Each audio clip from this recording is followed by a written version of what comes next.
Greetings, everybody, and welcome to this, as they called it, a brainy break. We have about a 20-minute conversation here to talk about some interesting research on phthalate levels in the United States. And I'm really thrilled to be joined today by Ami Zota, who is at the School of Environmental and Occupational Health at George Washington University. Did I get that right? No. No, not even. Department of Environmental and Occupational Health in the School of Public Health and Health Services at George W. University. Yes. George Washington. George Washington. Yes. University, yes. And then also Sarah Tangerella, who's our grassroots manager for the Campaign for Safe Cosmetics. So we're going to talk both about the science and the policy and advocacy pieces of this work, which I think is a really neat juncture for us to be able to talk about. Mm-hmm. And we're going to go first to you, Ami. Now, you did this research looking at the levels of phthalates, and that's a funny word with some complex spelling, Phthalate, if you're looking that up online.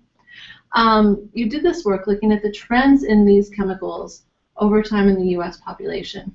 And before we jump into talking about those trends, can you tell us what phthalates are exactly?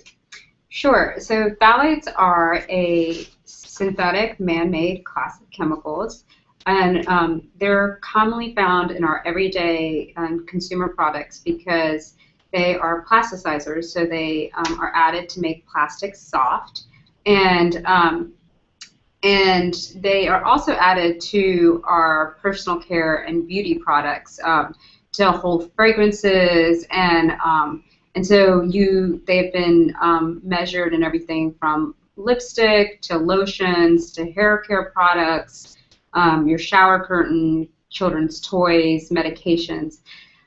So they're quite ubiquitous. And the other reason that we have been studying them for over the last decade is because certain phthalates are known reproductive and developmental toxicants.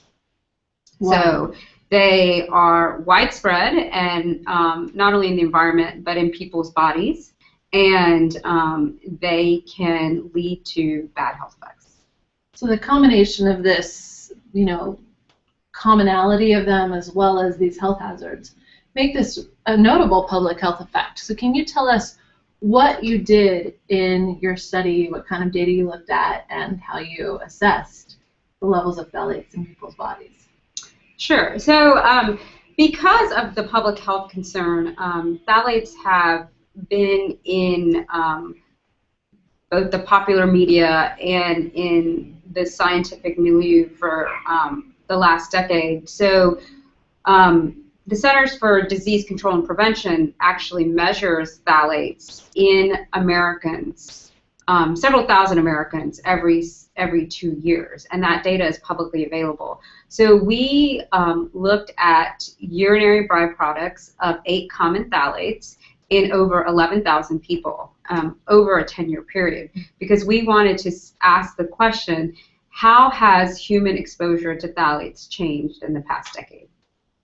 What did you find? So we found, we kind of call this a good news, bad news story. We kind of had some findings for everybody. We found that 4 of the phthalates that have really received a lot of scrutiny and attention over the last decade, these actually decreased. So that was amazing to see that so clearly in the data. So dibutyl phthalate, DBP, and DEHB, but 2 of the ones that are some of the most harmful phthalates with respect to human health, these decreased, as did DEP and butyl benzyl phthalate. On the other side, we found that 4 phthalates, which have not been studied as well, actually increased in humans and in the population, and we think that they may be that manufacturers may be using these phthalates as substitutes for the ones that they're phasing out. And 2 phthalates in particular increased by over 100% in the population during the study period. Wow, so there really is a good news, bad news piece. But let's talk about the good news first. So for the decline, you said were the ones that were really most present in kind of the public and scientific milieu. So how would you explain that decline? Sure. I mean, that is the million-dollar question. So you see these very stark trends, and of course, everybody wants to know why. And the difficult thing is that in the U.S., we don't really have the high-quality data necessary to really put our finger on exactly what is changing. So what is responsible for these trends? Because we don't have very good data on chemical production in the U.S., and we also don't have very good data on chemical ingredients in our everyday products and how those may be changing. But I think some of the major drivers, bigger forces at play, are one is legislation. So in this 10-year period, phthalates have begun to be regulated both at the state and federal level, and the European Union is also regulating phthalates in food, cosmetics, children's toys, among so they are always kind of several steps ahead of the U.S. So that's been a big driver, or we suspect that's been one important driver. But not all of the trends were readily explained by legislation alone, and we think another major driver is the pressure put on by advocacy groups and consequent changes, market shifts. So I think those are likely two of the bigger driving forces, is both legislation, but as well as the market-based shifts. Wow, fantastic. So let's stay in this vein of the good news for a while and talk about some of these advocacy efforts and market-based efforts.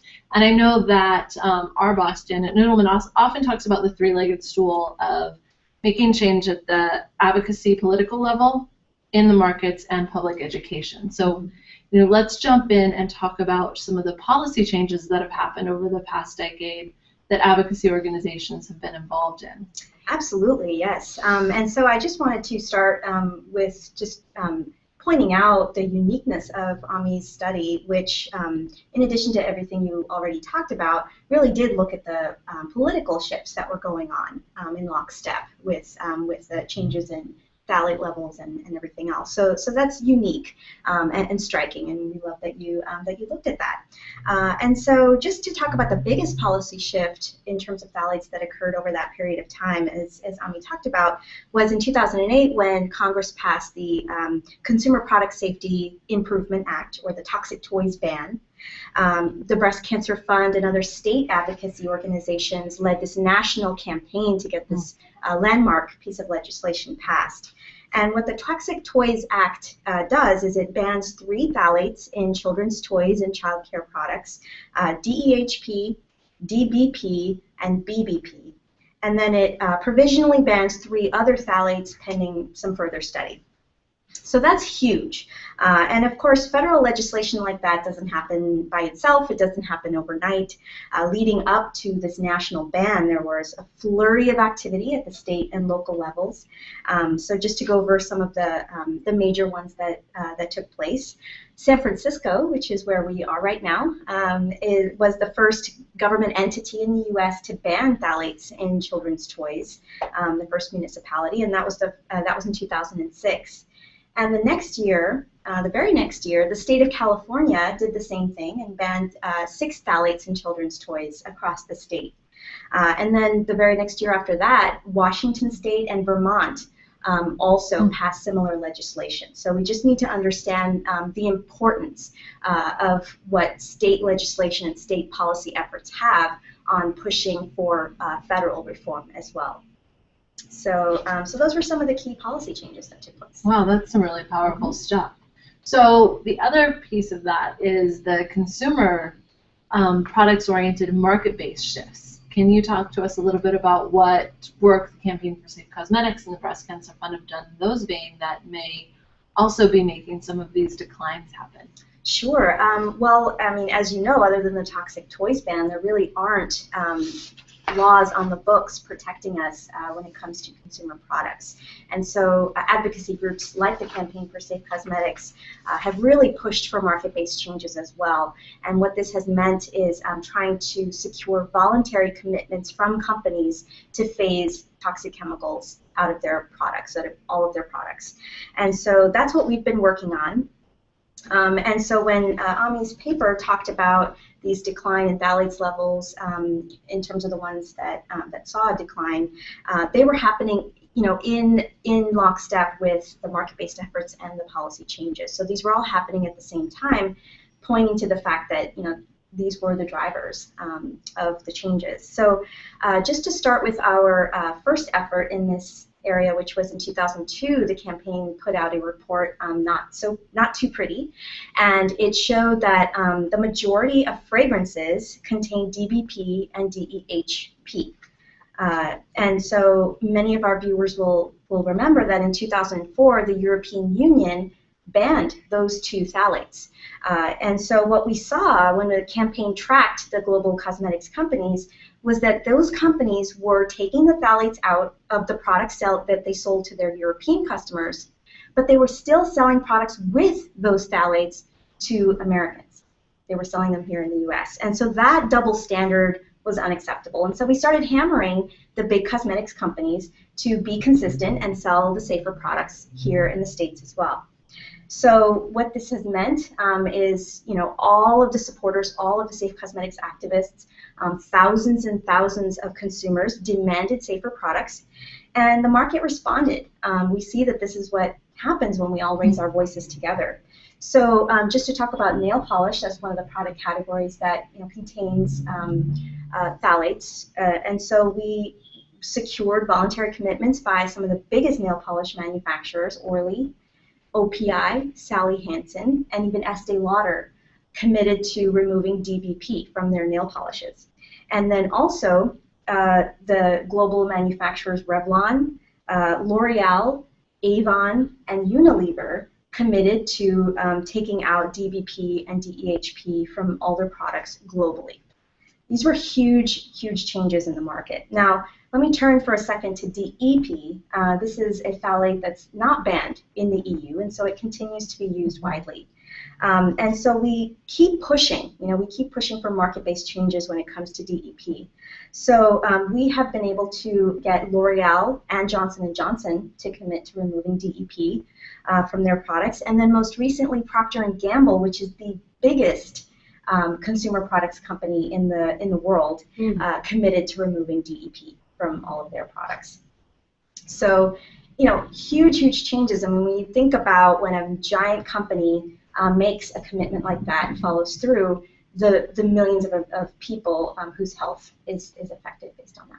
Wow, that's really just an impressive body of work. And what really kind of strikes me as I think about that is the ongoing commitment to stay vigilant about how those chemicals are being used and to keep pressure on the market. I think it's that kind of continued drumbeat that kind of works its way into the public consciousness and into the market. They know that people want those safer products, and they will give them to us if we ask loudly enough. So kind of turning back to some of the research questions, Ami, what do you think needs to happen in the future in research on these phthalates and on how they are getting in our bodies and our products? Sure. So I think one important thing is we need to fill in some of these data gaps so that we have we can more easily evaluate which of the changes are making a difference. So we don't have to guess on how is the chemical composition of my lipstick changing, or is that changing more than the chemical composition of my shower curtain, for example? Because right now we're just guessing. So we don't know. We don't have a good way of knowing what we're exposed to and how that's changing, and we also still have a lot of unanswered questions about which sources are most important for human exposure. So, for example, for DEP that you talked about, we have a good deal of data, and we know that fragrance and perfume and fragrance products are one of the most important sources for DEP. And for DEHP, we actually know that food and food packaging is one of the major drivers for human exposures. But for many of the other phthalates that we know can affect our health, we don't know what the major driver is. Some other areas of research is we also need to have a better handle on how cumulative exposures to a lot of these chemicals affect health. Most of our science right now looks at one chemical at a time. That is not how we're exposed to these things. And a lot of them can affect the same health outcomes. And so that's really where the science needs to go. And it's going there, but often not fast enough. Lastly, unfortunately, we have to return back to the bad news part of the story. So we did see 4 of these phthalates are increasing in the human population. 3 of the 4 were actually those that were temporarily banned in children's toys. So even though these are temporarily banned, so that suggests, and they're on the EPA Phthalates Action Plan. They're listed on the EPA Phthalates Action Plan. They're temporarily banned. So, you know, both of those things suggest that we need to know more about their human health effects. But before we know more, they're already increasing in our bodies. So it really suggests that we need to do a better job of evaluating chemicals for health and safety concerns before we introduce them into the marketplace, not after. Because then it gets much harder to reduce exposures and reverse the negative effects. Wow. Those are some heady research goals, but they are all really important, and I think, you know, a couple of things come to mind as you say that. Like with DHP, we know that it's in food, but we don't always know which part of the food sourcing. Absolutely. Right? So it's kind of having that chain of information and the right to know throughout some of our food and consumer products manufacturing that help us elucidate that and really get some targeted action. Where we've had that information, we've been able to make such a big difference. Like the nail polish situation.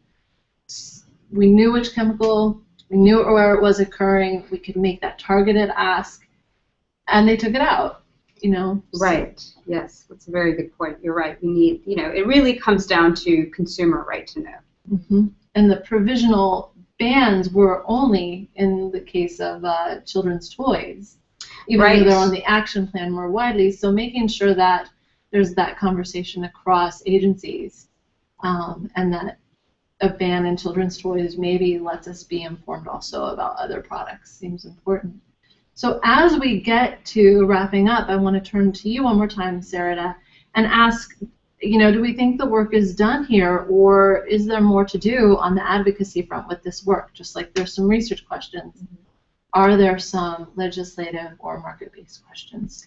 Absolutely, yes. And, you know, we have to continue our efforts. We really can't, you know, we can't stop.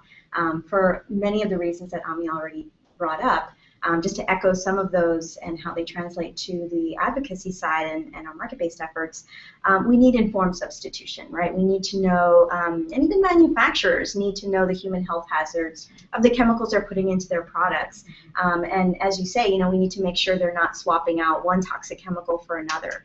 When they commit to removing DEP, that they're not replacing it with something else that's toxic as well. So we need to make sure that we're staying vigilant on that front. We need greater transparency and ingredient disclosure, right? We need to know what's in the products, what's in the packaging, what are we being exposed to, and so that, you know, not just those of us who are advocates, but also consumers don't have to guess. Many of these are not disclosed even in personal care products. Fragrance ingredients are protected under trade secret laws that manufacturers don't have to disclose to us what ingredients they're using. And salon products are another area where full ingredient disclosure isn't there yet. So we need to stay vigilant. We also need to continue working to get companies to do the right thing. That, you know, in the absence of laws that are going to, you know, protect us, that they are making voluntary commitments to do that. And so that's going to be a key piece of the campaign's work moving forward, as it has been. And then ultimately we need a government that's protecting us, right? That the government is taking seriously the impacts to our health of these chemicals and adopting stricter chemical safety policies and practices for product and chemical manufacturers.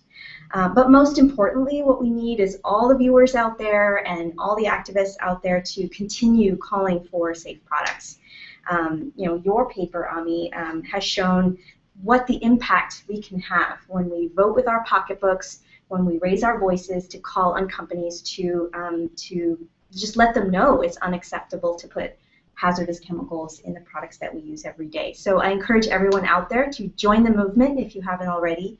Connect with us, the Campaign for Safe Cosmetics, at www.safecosmetics.org, and also connect with the Breast Cancer Fund at www.breastcancerfund.org.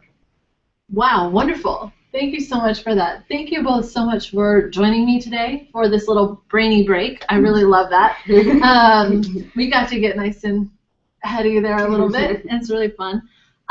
We are going to be posting this for those of you watching live on our Facebook page, where you are able to join the conversation. So if you go to Facebook page for the Campaign for Safe Cosmetics, you can like us and pop into that conversation.